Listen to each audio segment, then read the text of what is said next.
এই যে বেবা কিছু হাজায় গুজায় কাছের জিনিসপত্রের মধ্যে লয়া লইছি রান্নার লেগে। এই কাছের জিনিস জীবনে চোখের থেকে নামতো শুধুমাত্র ব্লগ করার উদ্দেশ্যেই কাছের জিনিসগুলা পর্যন্ত নামাইয়া জীবনের লগে যুদ্ধ করে ব্লগ করি। তবুও তোমরা একটা লাইক কমেন্টস বা কিছু শেয়ারও করো না, খুবই কষ্ট লাগে। যাই হোক, hello everyone, it's me Shahina সুলতানার সাথে welcome to my Sultanas daily blog. আজকে আমি তোমাকে লগে শেয়ার করবো গুড়া মাছ রান্দা। গুড়া মাছ চচ্চড়ি তোমরা কি খাইছো? এখন কই তারও গুড়া মাছটা কি? ভাই গুড়া মাছ মানে ছোট মাছটা আমরা বলি গুড়া মাছ। এই যে গুড়া মাছ অনেক দিন পর পর গুড়া মাছ খাওয়া হয় শখ কইরা, কারণ গুড়া মাছ কাটাটা কিন্তু অনেক কঠিন। যাই হোক, গুড়া মাছগুলা সবচাইতে বেশি মজা লাগে মাহায়া জোহায়া বহাইলে। আমি হলুদ মরিচ কাঁচামরিচ সব কিছু দিয়ে ভালো করে মাহাইয়া জোহাইয়া চুলায় বহায়া দিছি। তারপর চুলাটার থেকে উড়াইয়া দেখি যে হইছে কিনা। তারপর কাঁচামরিচ এবং এর ভিতরে ধনে পাতা দিয়া সুন্দর কইরা জোলগুলারে টানাইয়া শুকনা শুকনা পোড়া পোড়া কইরা গুড়া মাছটা নামাইয়া ফেলাইলাম চুলার থেকে। আমার গুড়া মাছের চেহারাটা দেখছো কত সুন্দর। এইবার আমি আবার চুলায় তেল দিলাম।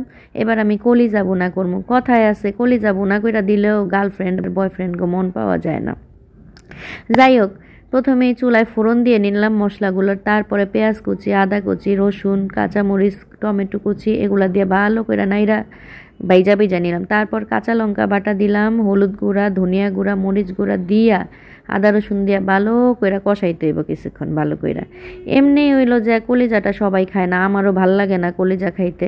কলিজাটা পুরা ভুনা ভুনা করবো, একটুও জোল রাখবো না। আমার মেয়ে তো কলিজা ধরেই না, তাই আমার মেয়ের জন্য আর আমার জন্য চাইতেছে একটু মাখা মাখা কইরা মজা কইরা কেমনে রান্না করা যায়। আচ্ছা যাই হোক, কলিজাটারে কি করলাম ভালো কইরা মাহায়া বহায়া দিলাম কষাইতে। তারপর যখন কষানো হয়ে গেছে, এরপরে কিছুক্ষণ পর আলুটা দিয়ে আবার ঢাকা দিয়া কষামো। এইবার কষানো শেষ হলে ফাইনালি পানি দিয়ে সিদ্ধ করে নিমু। ঢাইকা দিলাম আমি আমার কলিজাটা, আমার কলিজা না সরি, এটা আমার গরুর কলিজা। আচ্ছা যাই হোক, ঢাইকা দেওয়ার পরে যখন শুকনা শুকনা হইয়া হারে নাই, আমার মাইয়া ফ্রিজ নিয়ে আইছে খাইব। কালারটা দেখেন যে কি সুন্দর হয়েছে।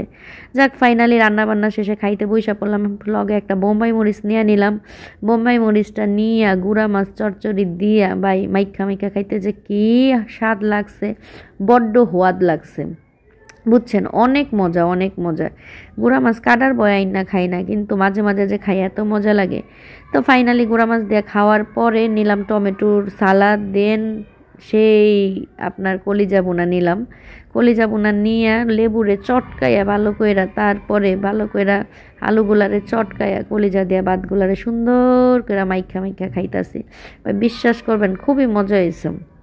নর্মালি কলিজা বোনা কিন্তু আমার কাছে ভাল লাগে না, তবে আজকের কলিজা বোনাটা কিন্তু খুব স্বাদ হয়েছে। আমার মাইয়াও খাইছে, আমিও খাইছি।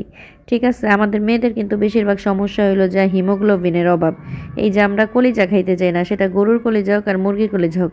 বা আমাদের গ্রাম অঞ্চলে একটা প্রচলন ছিল, নানি দাদিরা হইলো কলিজা পুরুষদের খাওয়ানোর জন্য বলতো বাচ্চাদের কলিজা দিতে হয় না, কলিজা কাঁপবো, বাচ্চাকে কলিজা বড় হয়ে যাইব, মানে কত কুসংস্কার ছিল। এই প্রচলন থেকে বের হয়ে আমরা এইটার ভিতর চলে আসছি। ফাইনালি খাওয়া দাওয়া শেষ করলাম। এই দিকে দেখেন আমার মহারাজা টেবিলে উঠা বসছে। আমরা খাইছি, সে খাইবো না, তাহারে যে কি দিয়া দিব। সে গুড়া মাছও খায় না, সে হইলো আরেক জমিদার কলিজাও খায় না।